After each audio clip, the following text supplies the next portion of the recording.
Welcome to another episode of Panel on Panels, the podcast about all things comics and comics related. I'm your host, John Campbell. Next to me, as always, Mike Gergoni. Hello, John. Hello. Hello, Donovan. Hello. And that brings us to Donovan Eilert, our third co-host. I'm not going to say hello to you and not hello to Donovan. No, that would just be rude. It would be rude, yeah. I don't know what to say now, though. It's I've fine. already said hello. And by the way, it's directed at both of you. Okay. And the audience. Yes. Hello. Indeed. I like the nightly news aspect of that. Hello, Mike. Hello, Donovan. Yeah. Back to you, John. Yeah. Let's get serious now. We're talking about real issues. The real fictional issues. Yes, indeed. So our topic today is we've decided to hone in on a specific book. Good use of the word hone. Yeah. Well, I try to throw it in if I can. But Hone? never if it's not deserved. Because that word deserves to be used properly. I'm just going to let you flounder on this one, John. There's a lot of heft boy. to the word hone. Yeah. Heft is a good word, too. Well, thank you. They both start with H. Welcome to Panel on Words. Oh, that's my podcast, I've been John. reading my dictionary lately. Just, before you go to bed, just a few pages. Yeah, of the Have you dictionary. found my alliterative dictionary? No. Hone, heft, heavy, hoist. Get ready for, Healthsome? for another 4 hours of that. No, I'm in the middle of H's right now. I'm trying to work homogenous into a normal conversation. Good luck with that. I know. Thank you. I'm stuck. Yeah, well, we'll check in at the There end of are the some episode. homogenous See- things in the comic book we're talking about today, though. Sure. Called Homogeny, right? The comic? Hegemony? Hegemony? Is it Hegemony. Hegemony? It's not Homogeny? No. Whatever. Unless there's another comic called... Oh, the comic. I don't know. There's What a are we com- talking about today, John? I don't know. We're We're so off I track. didn't realize there was a comic called We anything. derailed and crashed. We're all dead now. No, we were talking Coming to you about from the afterlife. we were talking about a comic called Saga. Oh, that little old thing? That little old thing, yes. A comic we have. I think we've talked about it on the show before, haven't we? I think we've talked about it in reference to Brian K. Vaughan and how amazing he is. Which he is. So is Fiona Staples, who draws the comic. Yes, definitely. I don't know. What do you guys want to? How do you want to start this? Because it's a pretty impressive piece of work. I think it's really... Let's start with the title itself. I mean, Saga. Saga. It's ballsy to call something a saga from issue 1. Not even a saga, just Saga. It's Saga. Oh yeah, And, like, it's been running, what, like 26 issues now? yeah. I think they're coming up on 26. Which might date this podcast a little bit. Who knows? You're listening to this I don't know. It's 2017. it's not coming out Sure. too frequently. So. Right. But Around we're 26 only about issues. 26 issues in. Yeah. And already you can tell this is shaping up to be something worth being called a saga. Oh, And yeah. I think we were able to tell that way before now, though. Oh, yeah. 2 panels in. First 2 panels. I feel like okay, maybe not 2 panels, but a few pages in, you're like, I know that I want to read this forever. Mm-hmm. I know I don't want this ever to be canceled. I don't see that happening. Yeah, I believe the first panel Wow. is one of our main characters grunting and saying, quote, "Am I shitting?" is her first line Yeah. of dialogue. Yeah. Maybe we could say the first few pages. No, but that's certainly. But I want to know if she is. That's the thing, is you read that and you're like, oh my gosh, I need to figure this out. But I mean, that certainly sets a tone. Yes. That I think the comic continues to have throughout. I don't know. The book exists, and it's a crazy science fiction fantasy comic. Yes. 2 of my favorite genres Yeah, mashed but- together. In Yeah, exactly. Glorious bliss. So it's a genre mash. Oh, yeah. It's very similar to a monster mash, but different. And Very similar. Very similar though. Almost the same thing. But at its core, it almost doesn't matter that it's a sci-fi fantasy at the same time. I feel like the reactions from everybody, even though they're in these heightened, like, unbelievable scenarios, are so visceral and so real. Yeah, and I think that's what I'm saying. I think that the comic starts with that, with the "Am I shitting?" line about like that. We're in this crazy sci-fi fantasy world, but at this moment, we are highly focused on a very specific moment that's a very universal moment and a very like human reaction to it. This is kind of one of the things I love most about Saga, which is aside from the space epic and the magic aspects of it, it is really at its core a story of people. Oh, and that's what another part that I really love about this comic is no matter how weird and alien the characters we're introduced to appear, at least on the page, at their core, everyone has, if they're not human looking, they're still human. Exactly. Very At much least so. in essence. Yeah. I mean, this is it's something that's uncommon in comics. This is a family story. It's not a story for families, I should add. No. This is not an all-ages book by any means. Mature audiences only. But no, this is a story of a husband and a wife and them trying to raise their kid.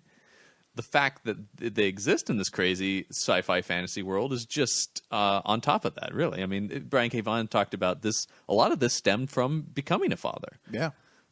Which I think can be seen. As core, the emotions are so understandable and so relatable that, like, the fact that there are crazy robots and weird talking animal characters, you just sort of brush past that in a lot of ways. I think one thing that we haven't stated, which needs to be stated, is a spoiler alert. Yeah. I mean, I don't know if you've been listening to the podcast for this long. I know, but I feel like with Saga specifically, Yeah. like it's such a comic that I want people to get in there and enjoy. And like we've recommended it a few times at this point, and Saga is just one of those comics. If you haven't read it, do yourself a favor. Go out, track it down. There is a lovely hardback right now that collects the first 3 trades. Yeah. And it reads Saga. For the love of God. Yeah. And I mean, that's from this point on, we will be talking in depth about it, at least for the first 4 trades worth of stuff. Yeah. Well, we talked about this before on long runs like Spider-Man. You can kind of fill people in and catch them up, and then they can jump back in and do whatever. Yeah, well, those are meant to be. I mean, I don't know if they're meant to be, but it's superhero. When you have something that's long running as a Spider-Man, you can pop in and out. I mean, it's almost assumed that you're going to do that. Right. You'll read this run, not that run, over here and do that. I mean, I don't know how many people have really. I'm sure there are people who have read every issue of Spider-Man. Whoa. Uncle Paul? I'm not sure he's read every issue, but he's up there, and maybe not Spider-Man, but Right, of something. Definitely He's probably read all the issues of some long-running superhero. He'll comic. tell me facts that I'm like, that's either made up or you've been reading too much comics, which is usually the second. It's beautiful. Yeah. We were talking about X-Men the other day and how the first couple issues, it's not Scott Summers. Slim Summers. It's Slim Summers. Yeah, I want to say it might just be the first issue. Is it just the first one? I think it's just And the first Slim's one. a nickname, I was clearly. like, what? There's no way that's actually a fact. Like, Oh, it totally is, You yeah. made that up to trick me because you're my uncle and His that's what you Wikipedia do. page says Scott Slim Summers. Does it really? No. I was going to say, I feel like people just brush that be, over. yeah. Like, people don't want that Oh, to because it's exist so anymore. dumb. Yeah. Well, I mean, thank you, Stan. But with Saga, unlike those Call long... him Slim because he's skinny. Excelsior. Yeah, I was like, thank you. Done and done. Can I have my money now? Yeah. The X-Men was one of his first, wasn't it? Mm-hmm. Okay. Anyways. that's Yeah, it's in the beginning though. It's the side track. What I was saying though is, unlike those Yeah. long runs, Saga is so self-contained. Like these aren't crossover events. These aren't things happening. Right. They're not introducing new characters to the Marvel universe. It's completely different. But Which is once again Saga is sort of the whole thing about it. It's so aptly titled in that sense. and so simple. Like Yeah. you think, oh, like that's kind of cheap, Saga, whatever, and then you read it and you're like, no, that's pretty perfect. It becomes pretty clear within the first chunk of storyline that, like, yes, this is setting up something grand and epic. Mostly, I think that's due to the fact that the story itself is narrated by the child who is born at Yes. within the. I was first just going to few say that. I pages. think that really adds to this like Saga aspect of it. This is the story of my parents. This is the story of my birth. This is the story of this. And everything's already played out. right. That's the coolest thing. It's not It's a something recounting. Yeah. Exactly. So the narrator already has full knowledge of what's going to happen, but is giving it to you piece by piece and in the way that they want to give it to you because is it's their family. And it's really one thing cool. I've always been curious about this book is: are we ever going to get into the unreliable narrator? Because this story is being told to us from the point of view, I guess, of the child who's being raised as we're reading this book. Are there details that she's going to get wrong through the telling of this story, or can we even know? You know, an interesting thing though is the narration is used kind of sparingly. Oh, it definitely is. So possibly, but I don't know that it would need to. Yeah, I don't know. just because it's sort of like the narration comes in whenever Vaughn feels like dropping it in. It sort of feels like it's interesting that it's not. There's this narrator, but the narrator can go away for large chunks of the story. It's interesting that the use of it is that, and even when the narrator comes in, it's very like a sentence or two. Usually it bookends the chapters, I feel like, is Well, the narration. And I also feel like the narration is the most apologetic thing about the situation. So you see these things and these real reactions from these people that aren't always graceful and aren't always smooth. And then you get the child of these people, like, kind of just showing you that it's okay and, you know, kind of explaining it away for you in a way that you then feel like, oh, well, okay, I'm on their side. I understand that. Yeah. Because the child, obviously, like Gorgoni said, is going to be forgiving of their parents and figure they're presenting this to the world. They're not going to just smash on them the whole time. Well, that's another interesting point is who is she narrating this to? Yeah. We don't know. Is it us, the reader, or is it a third party we have yet to be introduced to? Yeah, unknown. It's not a framed narrative, and that it doesn't like book. There's not like a bookend. No, because we never flash to this future point in which the story's being told. We have no idea where this could be. 40 years in the future, it could be 20 years in the future. So far, I've assumed it's us. You know, It feels like that, yeah, but I don't know. Which means this happened a long time ago in a galaxy far, far away. This is something actually just looking at like I went online and just sort of was looking at the way people are reacting to it, and Star Wars has come up a lot in relation to it, both how much it is like Star Wars and isn't like Star Wars. Because I think it's impossible to tell a space opera or a space saga without invoking Star Wars. It seems like these days, because it's the most Star Wars. I'm not going to say the most important because I don't know. I haven't read all of them, but I'm going to say the most like culturally relevant. I guess it is the one that the most people can identify and know. Well, it's set a standard, right, for sure. And I also feel like, and maybe this is, I don't know if this is correct, but when you watch Star Wars, even especially like A New Hope, they knew everything that they wanted to show you and about the world, and it didn't feel like there was any floundering. Right.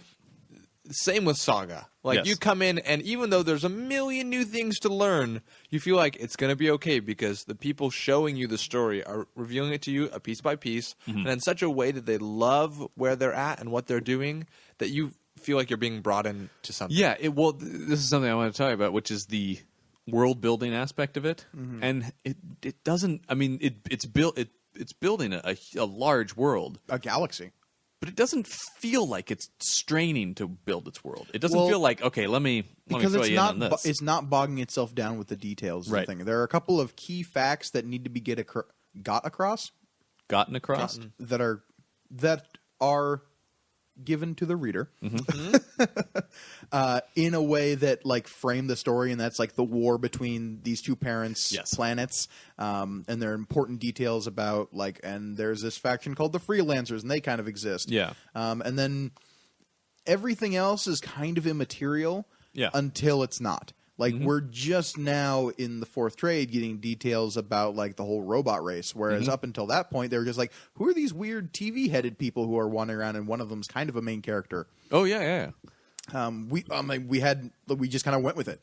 Yeah. Because they were a cool character. And well, because Vaughn presents it in this very, like, here it is. Matter-of-fact way, yeah. And I feel like the best sci-fi, or at least the best epic sci-fi, does that sort of thing, though. They don't get bogged down into like, and this is this piece of technology, and this is how it works. Because that's where a lot of fantasy and science fiction loses me. Yeah, when it's just like, oh, I don't care. I don't care about. Yeah, I don't care about the 5th century of this, regime that carried that. It doesn't matter. Just give me some people, and then I'll fill in the world. You can present me the stuff, and I'll be like, cool, robots that are like also biological in nature.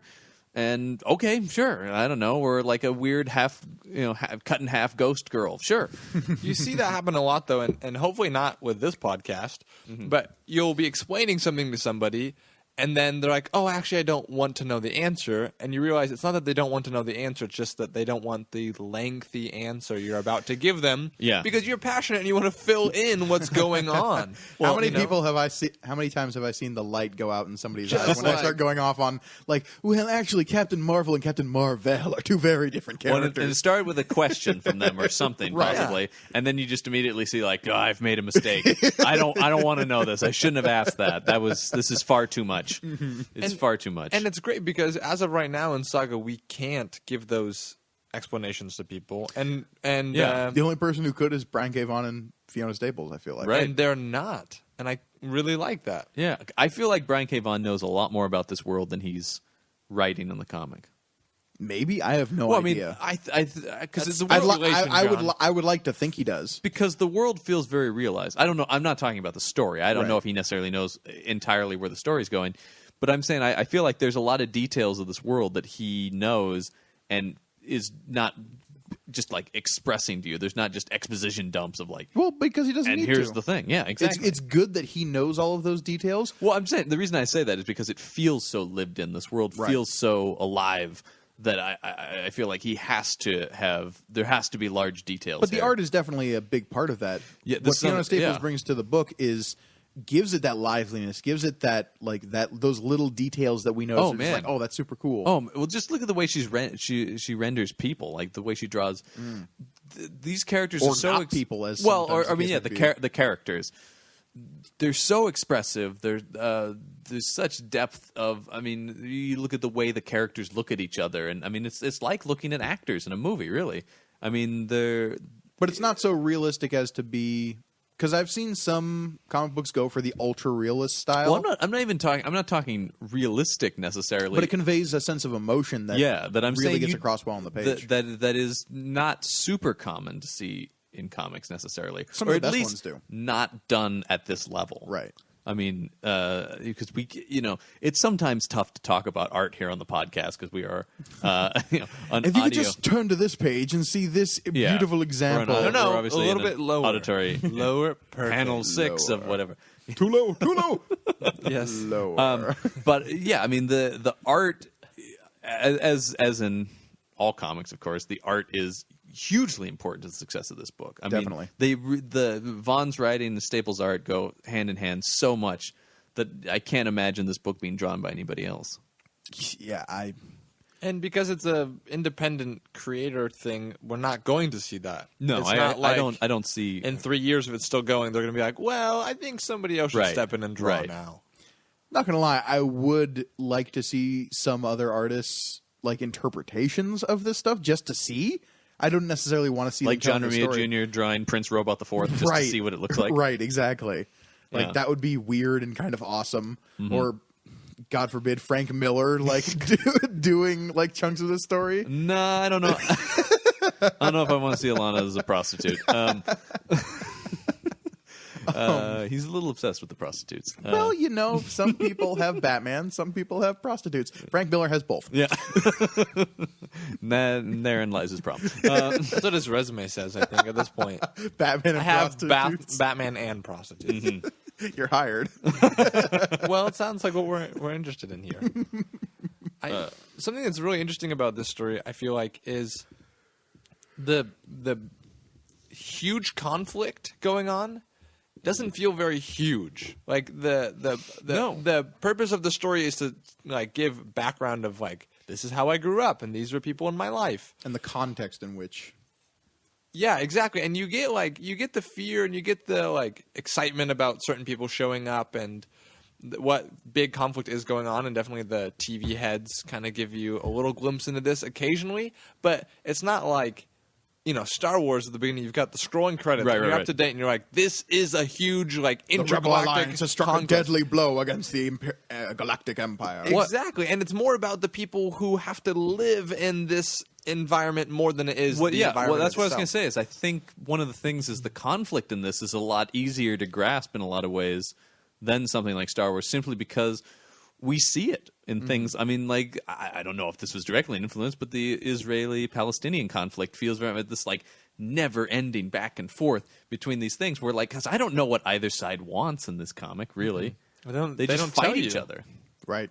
Well, the whole Because- idea that they've exported the war, essentially. Yeah. Because it's a war between a planet and its moon. Yes. And they long ago decided that, like, that's too destructive. If either one of us, like, destroyed the other utterly, Right, it would be right, catastrophic. right. So we're going to still fight each other because we hate each other. Right. But we're going to do it in the stars with a bunch of other races who get drafted in. So they've like created a set of rules that make it an endless war, pretty much. Right. That there's it's just taken for granted that these two will always be at war. It seems like. And I think that's a crux of the story that has been touched a little bit, but I feel like we're going to get into that more going forward, is the idea that maybe the tops of both of these sides know that. And that's why they don't want this like hybrid child who represents some kind of union between the two races to exist. Oh, well, I mean, there's no question that that's going on. I mean, Sure. because I mean, it's an abomination to everybody. I mean, you look at even like when you get into like Marco's parents and stuff, and the reaction that they have initially towards this of like, what? You did what now? I'm sorry, you what? Well, and you look at like when like Alana's people are looking at like security footage of like, well, obviously he's forcing her to do this. How is he doing it? You know, and they're just like, there's no way that this could be possibly that there's like an actual connection between these two. Somebody's forcing somebody to do something here. And there doesn't seem to be a bad guy because you get both sides.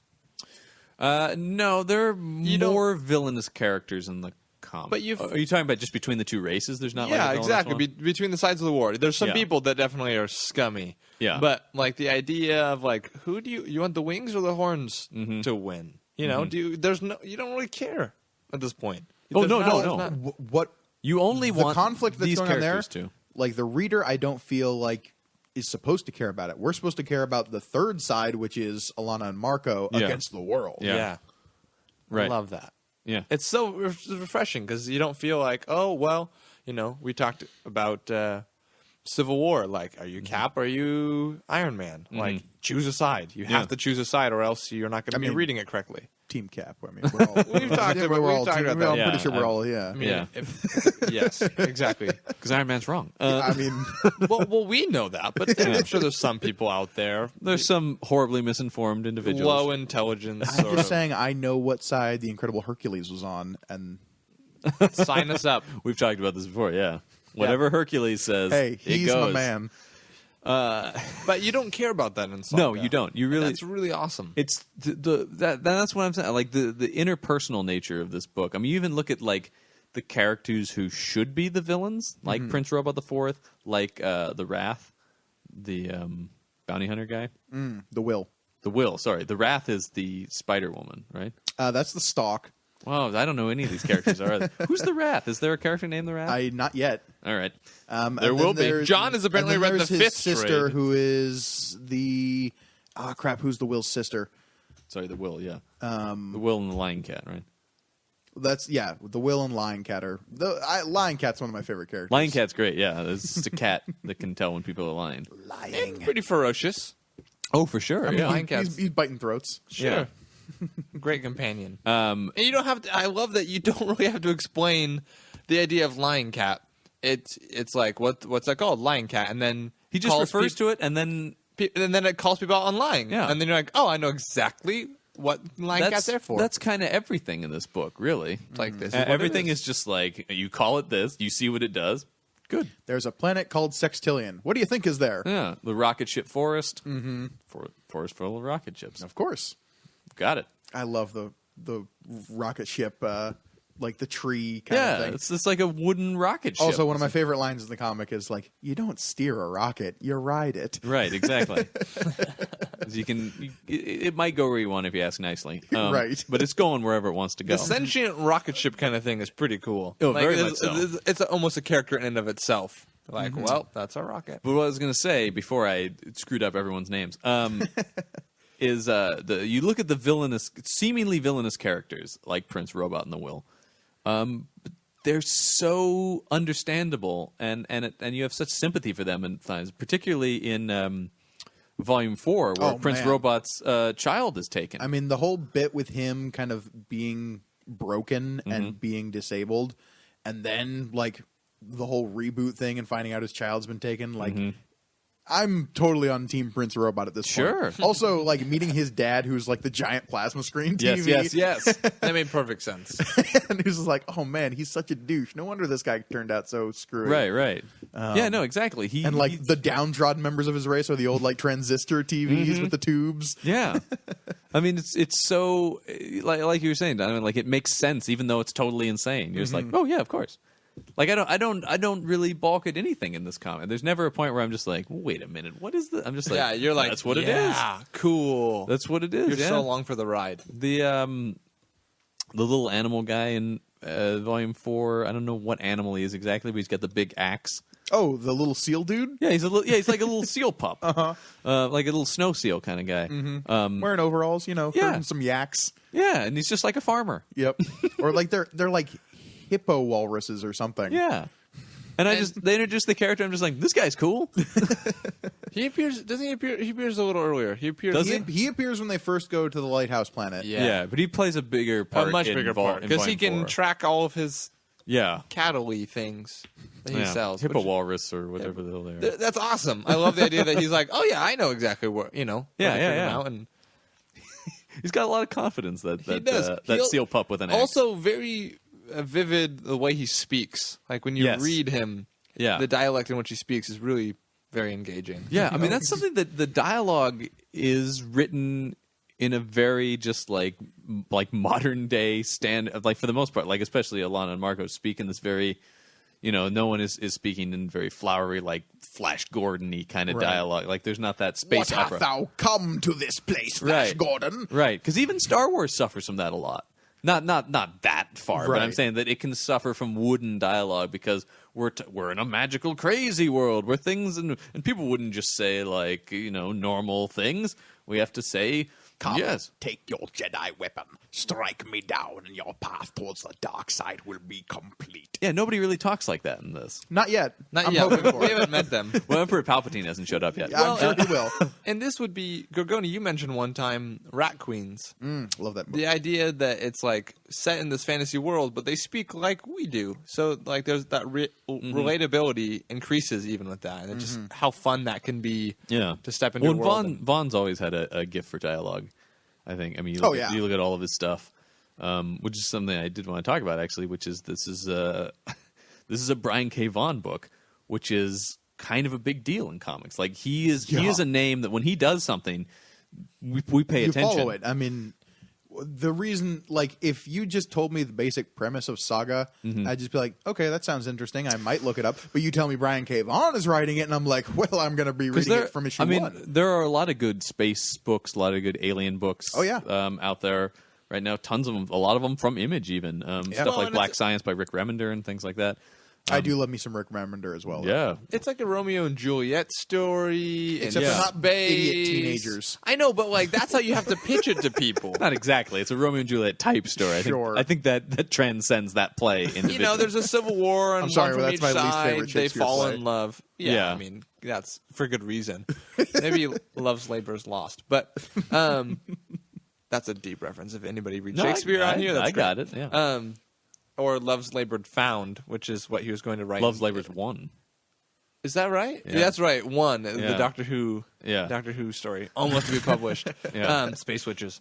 Space witches. But you kind of have to pitch this as a Romeo and Juliet sort of Civil War kind of story. Yeah. When people if you're going to just tell people, Yeah. pick this up. Well, like we've been saying, that's really what it is. Oh, it totally is. Yeah, It just happens to be set in a kooky sci-fi universe.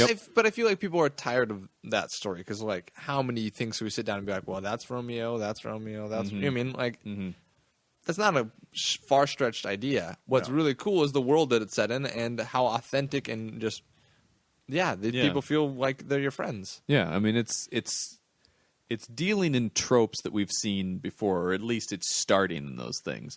But then brought to it is this world, is this incredible depth of character that we see in it. Just the sheer, like, raw emotions that we get from especially our two main characters it resonates so strongly in comparison to any other comic I'm reading. It's a relationship piece that I've never seen something approach a relationship. Like I was reading somebody talking about, and they talked about like we see a lot of love stories in comics. This is a story where the love story already happened. They are just a couple now, and we really see that. I mean, you look at Volume 4 where they kind of have they don't really rocky bit. Yeah, they don't split up or anything, but Well, I mean, they kind of do. I mean, physically they are split apart. yes, but I'm talking about there's still a couple. But it feels so real in that. It feels so visceral in that, and it's really just about forget everything else that's going on. It's just like I'm reading a comic about these people's marriage and whether or not that's going to work as they try to get through this difficult time. I've always wanted to write Romeo and Juliet 40 years later. They survive. They're just like normal. They're kind of bitter. You know, they turn this like love story into like, you never pick up the dishes when you're done with them. I'm going to stay at my mother. You know, like, Ah, you know I don't like your mother. oh, don't start this again. Romeo, oh, Romeo, what's wrong with your head, Romeo? You know, we could write this. It would be good. I think you just did. Copyright. Retroactive copyright. Just like you hear the slamming of the door, and then he's just like, Juliet, Juliet. Fuck. I think that's what That's what people are asking for. That's what audiences are hungry for. We need to bring Shakespeare down a notch. It's like been put up on the pedestal of like all these English classes, and people still put him on and play. I've been saying this for years. The man gets too much emphasis. He needs to be rednecked up a little. Yeah, I think this could happen. Redneck Shakespeare. We've got Star Wars Shakespeare. Which Yeah, is why very not? Successful. So the obvious next step is Redneck Shakespeare. Yeah, of course. But I was going to say, I mean, aside from that, I mean, the depictions of their relationship. But you look at like what an event in this comic is. It's not necessarily like an intergalactic battle. It's Hazel walking for the first time. Yeah. And what a momentous occasion that is in the comic. I mean, that ends.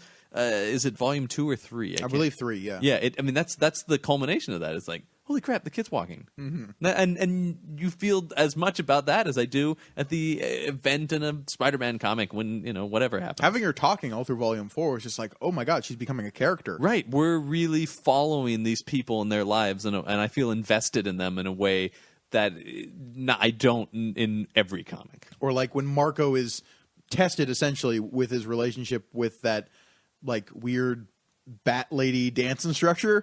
Yes. Out of context sounds insane, but like as you're reading it, it's more like part of watching Mad Men and being like, no, Marco, don't cheat on your wife. You love each other. Stop it. You're hurting us both. Yeah, exactly. Yeah. You're invested, and you're like, do stay away. Right. And then you hate that bat lady dance instructor. You're like, you hussy. Yeah. Well, you know, Yeah. you don't know what they've been through. Right, exactly. Yeah. It's like a soap opera in the best form. Like this is what soap opera should be. Speaking of soap operas, there's like a soap opera in this world too. That I found that the most interesting commentary on like, is that what superhero movies are going to evolve into? Is these weird just like entertainment in general, right? Like everything is superheroes, everything is really melodramatic, everything is like pushing products, and everyone can watch it and comment on it all at the same time. And you feel like, is that Brian K. Vaughan commenting on like the comic medium as it's moving forward, or just entertainment? I feel like sure, the coalescing of everything onto the internet. It's true. I mean, thought that was entertainment really fun. has pretty much been just like taken down to this one thing. That was really fun, and the whole drug bit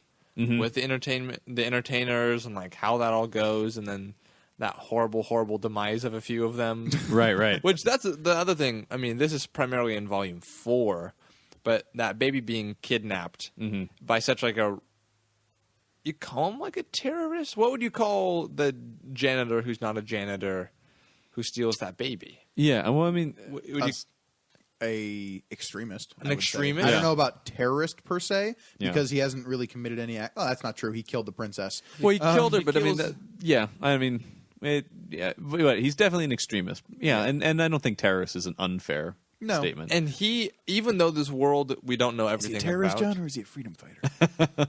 Depends on who you ask. Mm-hmm. And he's a terrorist. This is like a fantastical outdoor world. We don't know what's going to happen next. But then you introduce this character, and you're really like, I have no idea what this guy is capable of. I don't know what he's going to do. What was super weird about the introduction of that character is this whole time throughout the story, Prince Robot IV has kind of been our central bad guy, for lack of a better term. Antagonist, definitely. Yeah. And so he's been the one we've kind of been like, ooh, I hope he doesn't catch up with Right. our main characters. Right. Because the one time he did, he fucking killed the Cyclops writer guy. Yeah. And I was like, oh no. Well, he didn't kill him, but Right. But those events led to his death. yes.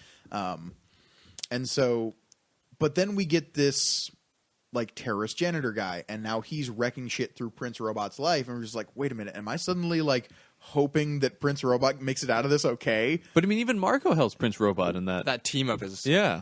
The end of book 4 is just like, you got to find my wife and child. Yeah. awesome. Yeah, exactly. I mean, that's what I'm saying. Everyone is there aren't simple things of heroes and villains in this comic. In a The medium, Will specifically. Well, yeah, I wanted to talk about the Will because there's a whole. The Will is like this badass bounty hunter guy who's gonna track down our characters, right? But then there's a whole subplot where he helps a He little has girl, never interacted with our main characters. but seemingly or like ostentatious. Whatever that word I was. What's the word I'm looking for? Gary? Ostentatiously? No, ostensibly. Ostensibly, There we go. I was you like, used ostentatious. I don't know I what went- word that's you're looking what- for. that's I meant I was thinking. yeah. Ostensibly. Ostensibly, he's tracking our characters. Yes. But yeah, it's true. He really is not like an active threat to them directly. Not once. But you see me interact with other people, and you're like, well, this guy could be a threat. Yeah, well, Oh, yeah, when he like squishes that guy's head. he's a perceived threat That's the because moment we I see, feel like he could be a threat. Well, yeah, we see what he's capable of, and we know that he's targeted our characters. But then there's a whole subplot where he saves a little girl. Yeah, Sophie, who is growing to be one of my favorite characters. Absolutely, she's great. Because one of my favorite things is, I think it's through Volume 4, is like she never calls him Lying Cat, calls him Truthful Cat. Yeah. And I was just like, oh, that's great. Yeah, it's it's an optimistic person. I mean, looking at things that way. And she was, to put it brutally, like a sex slave. And the fact that she can still have this optimism is just she is the coolest character. And to pair her with a character like the Will, who's obviously been everywhere and seen everything and done everything and is kind of jaded by that. Oh, totally. Yeah, so I mean that's infinitely fascinating to watch those two interact. Also with Marco's ex. What's that character's Gwendolyn. name? Gwendolyn? Yeah. She was introduced in Trade 3. Yes. And she is so fascinating to me. And now she's got Sophie and their best buds and what is their objective right now? Are they trying to? They're tracking down Marco, aren't they? for Gwendolyn reasons? still wants to do that. Because Marco's the only one who can heal the Will, because the Will got all messed up. Oh, Right. that's right. Right. That's right. I forgot that little tidbit because they don't really mention that in 4. They're just like, we're looking for him. Yeah. Hopefully we can find him. And we meet the Will's sister. Yeah. She's Who is awesome. also another freelancer. Yeah. And exactly. I mean, and that's the thing where we talk about like everybody's motivations are so clear in that sense, and they're so personal and interpersonal with one another as well. I mean, now with Gwendolyn doing, I mean, she has her reasons to track down Marco, of course, but Vengeance. mainly vengeance. But now she wants to track down Marco to help the Will. And I want to know more about Gwendolyn and Marco before. Which Yes. I don't think I would have ever said, like, ooh, I want to know their love backstory. But, like, she seems really cool. And you obviously like Marco. So it's like, what happened? Why did that go wrong? And Yeah. Well, they go into it a little bit in the book, is like they drifted apart, and she was still totally on board with the whole war thing, and Marco became disenfranchised with it. But I feel like there's so much more that they're going to go into on that. The nitty gritties, which I'm excited for. Get into those nitty gritties. That's what I like. Eat them every morning for breakfast. Box of nitty gritties. Nice bowl of nitty gritties. Gross. Yeah, it sounds weird. It's just full of sugar. It sounds weird. It's not though. It's Okay, fine. fair enough. It's enough sugar in it that it doesn't matter. So Captain Crunch taught me. Yeah, exactly. Okay, Captain. Whatever you say. You Crunch got berries it. ahoy. That's how I learned to obey authority and eat lots of sugar. See, for me, it was Count Chocula. Count Chocula? You obey the Count. Oh. Always obey the Count. That's more of like a hypnosis. more of a Renfield sort of a thing. Yeah. With cereal. That's great. So one of the cool things about this comic, I feel like too, is we've talked about as a saga, and obviously being a saga, it there'll be an end point at some point here. Possibly. I mean, this is we talked about this when we were talking about independent books, which is this idea of closure. There's not an end in sight at the moment. I feel like this book has to have an end. Oh, it will. It's leading there's towards no something. Well, look at Vaughn's work. No, it's true. With Why the Last Man, Ex Machina. Let's get wrapping things up. I mean, Runaways obviously kept going because of Marvel, but it's a Marvel. Why, Marvel? You couldn't have just let it stay perfect. I mean, but I don't expect that of them. I know. I can't blame them too much for that. That's that's what they do. They drive series into the ground. No, they keep going. Things keep going. I know, If you start a book at Marvel, Runaways is a particular example where Brian K. Vaughan's run on Runaways is sublime. yes. Then we have Joss Whedon's little chunk of it, and that's still really good. And then after that, it takes a quick nosedive straight into the ground.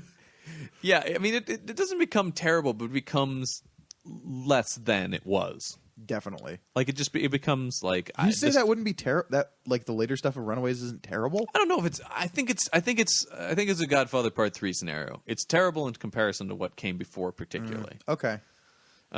Where it's like, yeah, I guess if this on its own is okay. I'm completely unable to read that out of context. No, so, I yeah. agree, yeah. But it's just like, I don't know, it became very standard. Sure. When it was something that was pushing the medium forward. Yeah. So I guess what I'm saying, though, with this is I don't have any sense of, like, the pace of this story. Like, I don't know if we're in the first third of the story, if we're in the Oh, yeah, I have no idea. which is great, though. I mean, there's the sense about, like, I feel like we could be near the end or just at the beginning. And there have been a couple of time jumps in this Yeah. story as well. Usually no more than, like, a year or two. Yeah, no, not a ton, because we've like we said, I mean, the kid's talking now and stuff. Like, the jump between, like, Volume 3 and Volume 4, I feel like was the big time jump, where it was maybe, like, 1 year and a bit years. Yeah, because I would say, probably... like a little over 2 years have gone by over the course of the whole thing. It's tough maybe? to tell. I don't know. I mean, based on what I said, no more than 3 years. Certainly not. 'Cause Also, it with starts the relativity of time and space travel, who knows? Well, yes, we could get into that if you really want No, to. I Wait, really traveling don't close want to to. light speed. We need to know these. How things. fast can that tree ship travel? We don't know. But this is the kind of crap that the No, book exactly. ignores, which They is great. completely ignore it, and that's fine. Brian K. Vaughan, we need that. I need my relativistic data. I hope he's not being pestered at conventions with like, now how fast does a rocket ship travel in this world? Because I speak like this, and that means I have to know. That's right.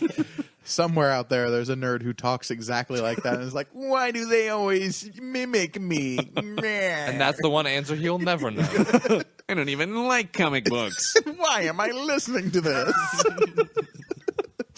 Oh, sad nerd. But no, so yeah, I guess that's what I'm saying. Is sort of like, do you feel? I mean, yeah, we all want more of this comic, obviously. Oh, yeah. But it's this Feed weird. me, I guess what I'm saying Brian, is what I'm trying to say is feed this weird feeling between like I'm hoping for closure and never wanting it to end at the same time, and it's this weird kind of. I am really happy with the journey he's taking me on. Yeah. I want there to be some kind of this going somewhere. Yeah. Like, yeah, I don't want it to end tomorrow. Don't tell me Saga's canceled. Right. I want there to be years more of this book. Yeah. But I do want it to build to something. Yes. I feel like a culmination is, like we were talking about on the indie episode, it's good to have that start, middle, and finish and have like that arced story, no matter how long it is. If it's like 100 issues, if it's 300 issues, or if it's as simple as 8 issues. This has clearly gone more than 8 issues. Yeah. But however long Saga ends up being, I want it to build and finish on something. I do feel like Tell a complete story. I do feel like, though, that this is a comic where and it will. Like, I don't have any doubt because of Brian K. Vaughan. But unlike his other books, I feel like this world could be explored forever. Oh, sure.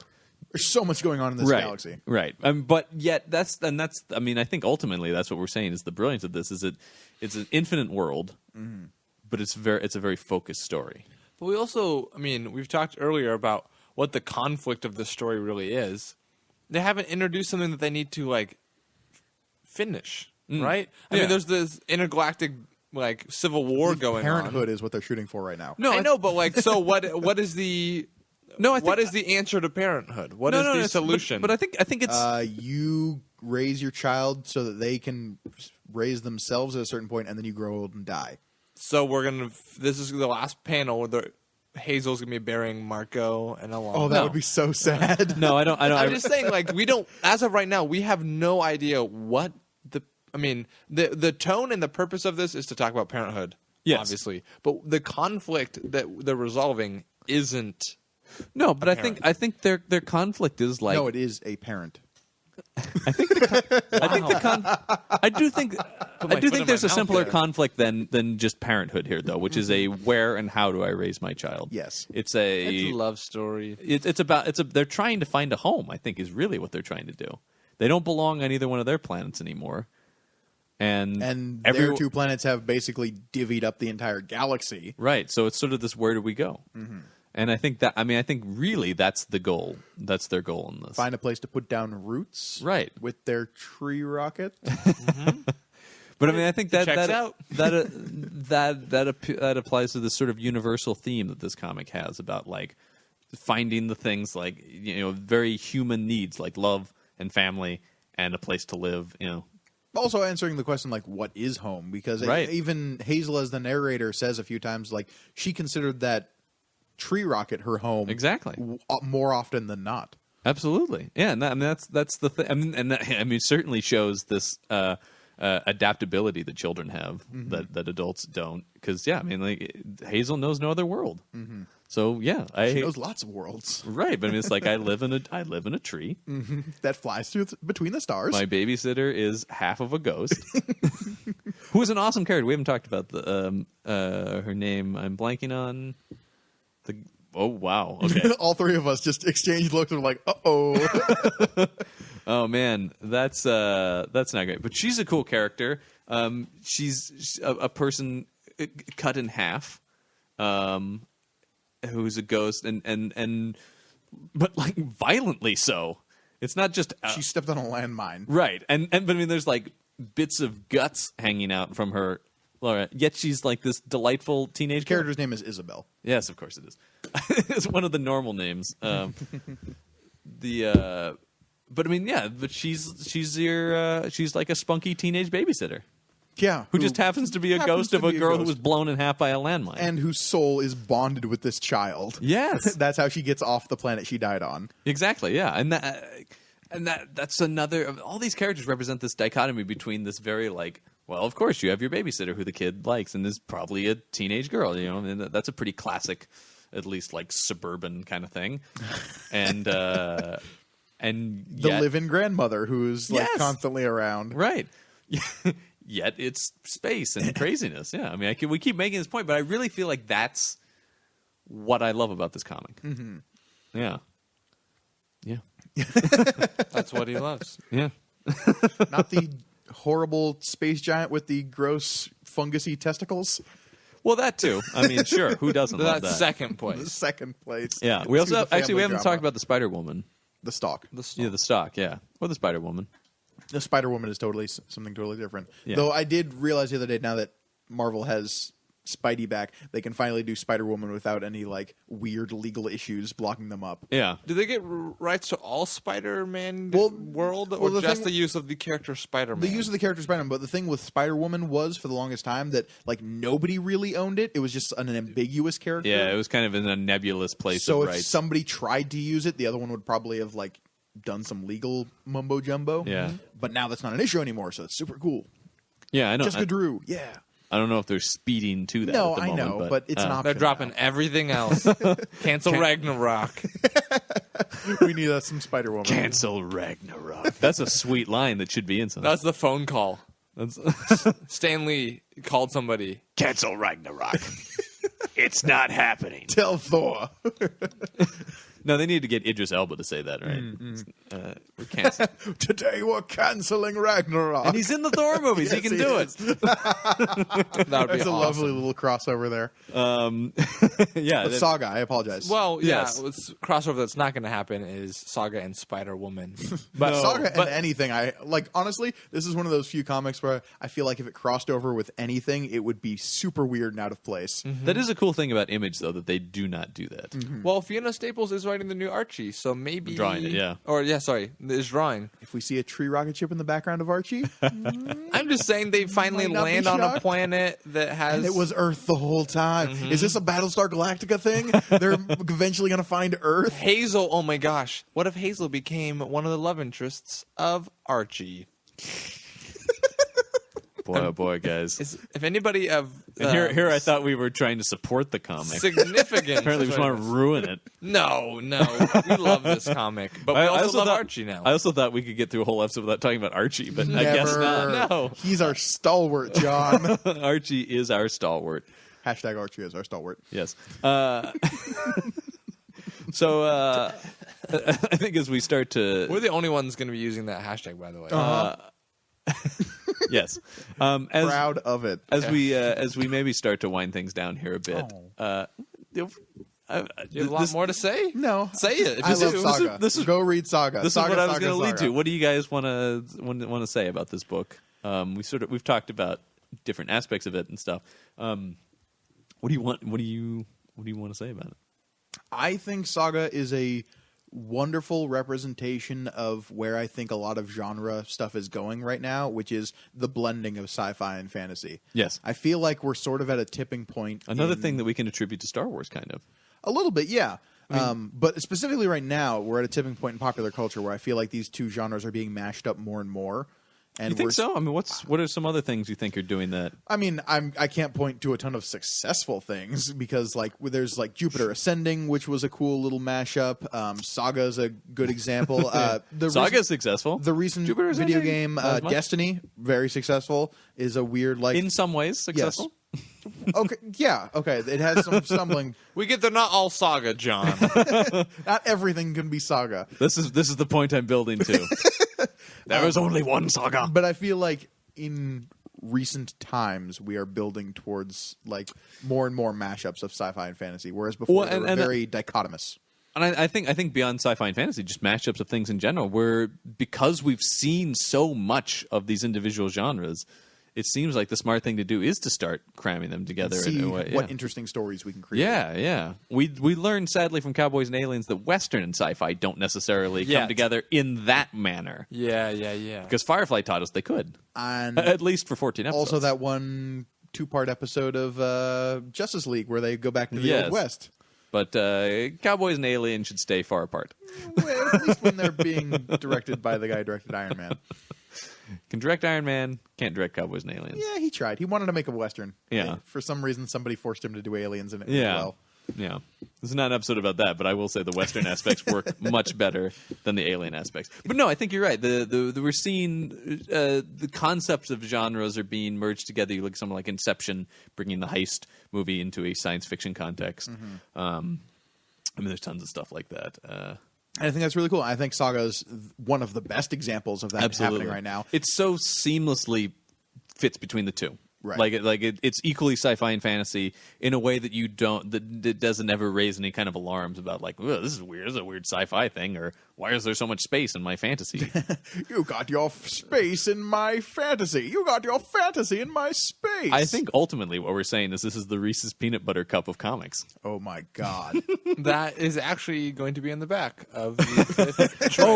Please, I would love nothing more than that pull The quote. Reese's Peanut Butter Cup of comic books. Hyphen panel on panels. I No want it other so context. badly. No other context. I want it so badly. People do love that, Reese's. That pull quote. Yeah, people do love Reese's And Peanut people Butter love Saga, so Sure. Why not both? Both equally delicious. I guess what I'm really trying to say, John, is people should read Saga. Absolutely, they should. Donovan, do you have anything you want to? I think people should read Saga. Yeah, I think we This all is agree on one, I that. think I told you guys the story when I first discovered it, just randomly at a comic shop. Mm-hmm. Grabbed the first one, went home, had no idea what I was in Oh, for, wow. finished it, and was like, back to the comic book shop. Every time I finished one, I picked up the next one immediately. I didn't always read it right away, but the idea of like, I need to make sure I have the next thing secured. Like if something happened and the world blew up and all the copies of Saga out in comic book shops everywhere were gone, I need to have everything. Yeah. So yours are safe in your own home. Well, of course, I've got a bomb vault, a comic book bomb vault. But yeah, that was... Thanks, Uncle Paul. Hopefully, yeah. It was a Christmas gift. It's great. But I mean, we've said read this. I'm going to say even a step further. Take a step out on that limb. Like, trust us just a little bit, because it does kind of sound... It's hard to pitch to people. It's interesting how quickly you realize that it's not weird in like right. We've said a lot of strange words on here. I really feel like princes. I really feel like Spider-Woman. This is an episode where you definitely need to have read the comic because anytime you'd start talking about, I just tell people to read it. Just read it. Don't just read it, because accept the saga. To try to read explain the saga. Enjoy the saga. I mean, the only thing I ever tell people about is that it's a sci-fi fantasy mashup. That's it. Yeah, I usually mention a Civil War-y kind of thing, and I mean, that's sort of that kind of standard stuff. Because you're right. It's so weird, but it's not weird at the same time. And you said you just picked it up. You just picked it up. You had no idea. I saw it on the shelf, and I was like, "This looks interesting." I think I was scrolling through Amazon one day, and I was like, popular comic books. And I was like, oh, okay, interesting, and then put that in my brain. And then at the comic book shop, just pulled it. Yeah. Well, flip through. The artwork is gorgeous. We talked about that a little bit, but it's so good. Even if you don't read it, just go online and Google. Look at some images from it, because we can't really describe it in justice how beautiful. Our Fiona word Staples pictures can only go so far. Right, but I was going to say anyway. I mean, like what brought me to it was Brian K. Vaughan, and I'm guessing that's the same for you, Gregoni. I mean, I heard Brian K. Vaughan was doing a new book, and then I was like, "Ooh, what is this? Let's get on board." Yeah, we mentioned that before, but that's exactly on board the. That's exactly. I had no idea who Fiona Staples was, and I think a lot of people also didn't. I mean, she's still fairly new. I mean, maybe she's not new, but I mean, she's becoming known. Yes, in a way that I had not heard of her prior to this. I'm going to read everything she's ever drawn. New goal. We were just looking at this the other day, John. It's not a ton. No. I know. I was worried. And she was a colorist too for a while. She had not done a ton of stuff prior to this that we're aware of. That Wikipedia was aware of. Or even looking at the titles, I'd never heard of any of the stuff she'd done before. Right. But man, now she's certainly, with this book, become one of the... Between this and Archie, she's... a stalwart? Stalwart in the making. I'm so excited. They just released more art for that. Yes, there's a bunch of variant covers that came out. My gosh, I'm excited for that. I've never looked at a cover of something and wanted it so badly. Than Archie? It's more than Archie. I can't reconcile how much I want to read Archie. I've never wanted to read Archie.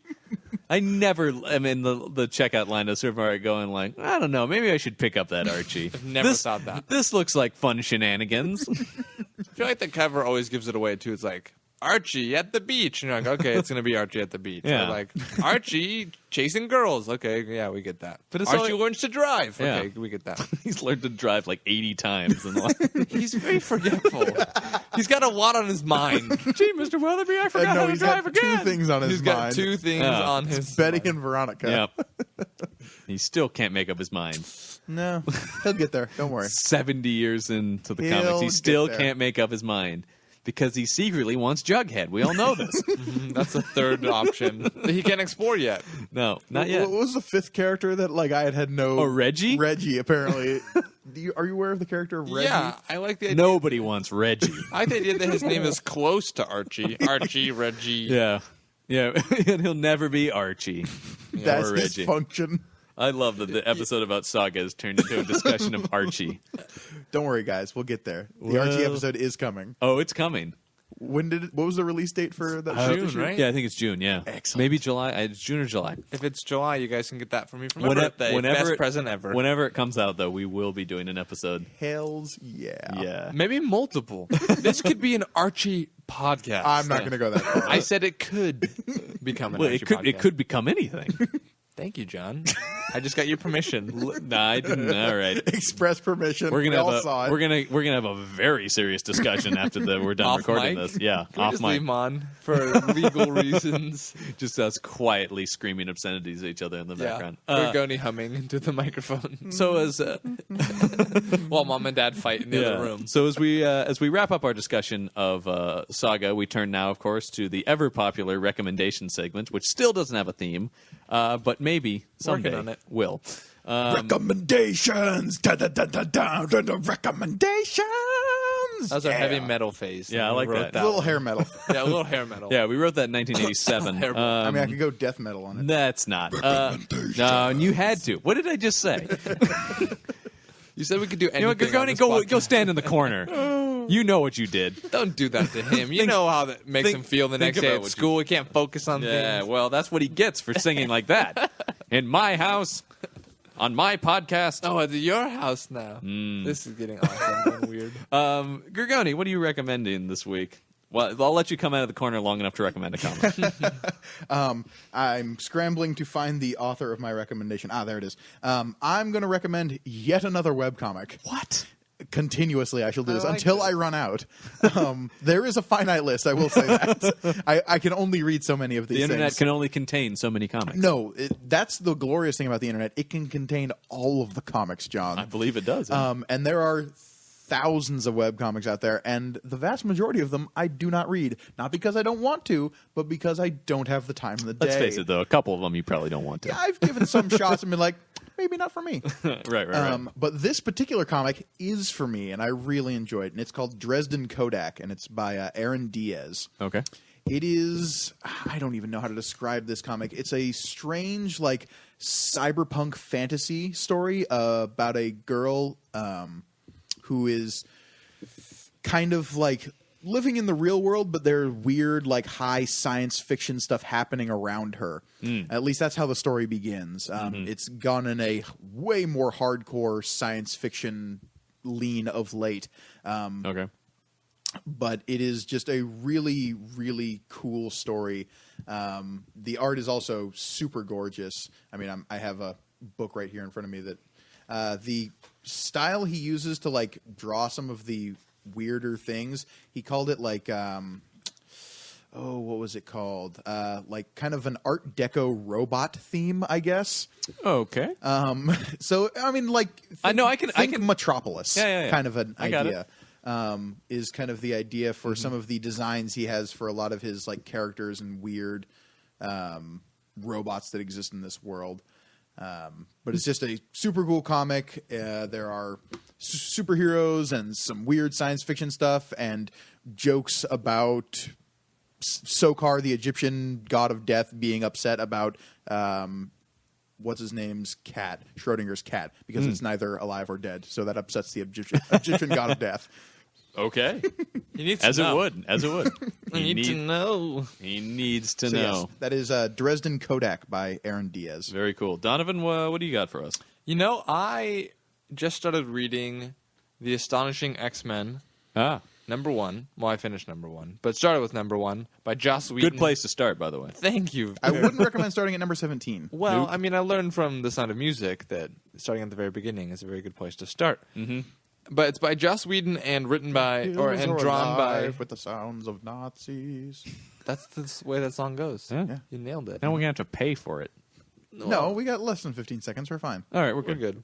good. And drawn by John Cassidy. Yeah. And it is Great artist, John Cassidy. Yeah, and it's. I mean, I love everything Whedon so far. He's never let me down. A Whedonite. Would that be the correct? Yeah, Whedonite. You're a weed night. Anyways, it's this awesome story. Kitty Pryde is kind of coming back to the Xavier Institute.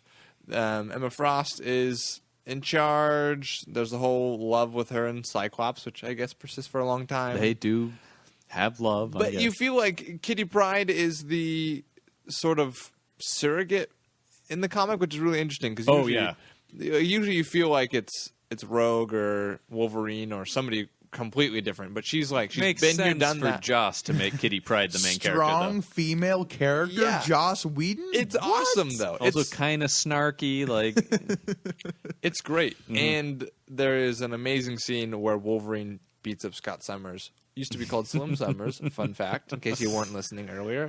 If you just skipped ahead to this part. He like shows up in his room and is like, "You're not grieving correctly," and throws him out a window, and they like fight, and it's so. Oh yeah. It's so awesome. That scene has one of my favorite culminations of any kind of action sequence where Cyclops just like unloads on him. Yeah. It's awesome. And then they put on the outfits. I mean, they need to Astonish the world. exactly. And that's the end of that comic. But that first one is so great. I'm going to continue reading that, but I It's a highly great- recommend. He's done a great long run. run, right? He doesn't write for very. It's 4 trades, I believe, is Joss Whedon's run. Okay. The stuff after that's not bad either. I think Ellis took over the book after that.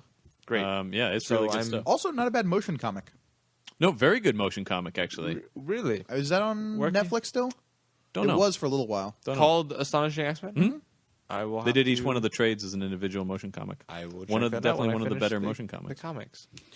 The recommendation I have this week is a book called Leaving Megalopolis.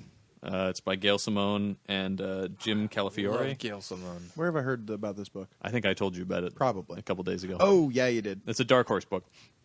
I've been pitching it to people as Powers crossed with The Walking Dead. So it's about this city called Megalopolis that's filled with superheroes, and then one day there's some kind of cosmic event, and all the superheroes go completely insane and turn homicidal and start killing everyone in the city. And it's about this band of people trying to get out of the city that's overrun with superpowered maniacs. Now, are all these people normal? Do any of them have superpowers? None of them No. have superpowers. Everyone with superpowers is an insane, murderous Excellent. psycho. Sure. So, like, you just have a Superman-like person picking people up and ripping them in half, or a speedster speeding around and slicing people's throats open and stuff. It's pretty nuts. Now, what would happen if we introduced our terrible superpowered characters? Would they also be psychopaths? I don't know. Like the guy who can only swell his own tongue or throw any kind of cat through any pane of glass? I don't know if they'd be killing people, but no matter what, they'd be dead very quickly. Are superheroes turning on superheroes as well? Or are they only killing? They seem to, at the moment, they've killed just citizens. It seems like. the 'Cause Magneto they're approach. the easier prey. Yeah, Sure. There's some superhero killing superhero, but for more specific reasons in the comic. Okay. And then there are people trying to make deals with the superheroes where, like, we'll give you this person to kill if you let us live. And those people are assholes. But it's really cool. And, like, the government has blown up the bridges into the city so that they just let this happen. But if some of the superheroes can fly, Yeah, they seem to be confined to the city, though. I think I want to say I think there's a reason why they're stuck in the city. force fields. Something like that. I can't remember exactly what it is. Because But they are Gail stuck. Simone wrote it that way. Yeah, That's the reason. it's really awesome, though. And it was a Kickstarter book. Oh, cool. Yeah, it's really I have awesome. been burned by those before. Yeah. This one happened. Kickstarter published through Dark Horse. No, I mean, I've been burned as in I've kickstarted a book. It got published, and I got it, and then it was terrible. Oh, this one was really good. Excellent. I didn't Kickstart it, but I just found it anyway. Sure. It's really awesome. So, yeah, check that out. Check out all these books. Yeah, especially Saga. Yes. If take anything away from this or take anything away from the podcast in general, it's read Saga. I believe there are 3 things you can take away from this podcast so far. Okay, yeah. 1, read Saga. Yes. 2, read Scott Snyder's run on Batman. Yes. 3, Alan Moore. Right? Am I right? I mean, come on. Those are the 3 things we can take away from this podcast as a whole. Yeah. And that Archie is our stalwart. Oh, Yes. right. 4th thing. That's Forgot. the 4th thing. Thank you, Donovan. So if you want to get in touch with us in some way, you can do that. You can follow us on Twitter at Panel on Panels. We're also on Facebook as Panel on Panels. Or you can email us if you're still living in the late 90s. We are panelonpanels@gmail.com. Why do you insult the email people? Who emails? I email people. Whoa. Do you email podcasts? Not specifically, unless I have something very long-winded to say. All right. If you have something very long-winded to say, go ahead to us. and email it to us, and we'll see if we get around to reading it. We do have a lot of emails from very important people, so send it in and just see if we read it. How have I not been We'll reading see. these emails? What important people? What are you guys telling me? We didn't give you the password. Don't worry about it. You know Also, why. Drink what I just And also, gave weren't you earlier. supposed to be in the corner? Oh, right. I'm sorry. For Panel on Panels this week, I'm John Campbell. I am currently Mike Gorgoni. And I will always be Donovan Eilert. And remember, everyone, keep reading comics and #Archie is our stalwart. #Archie is our stalwart.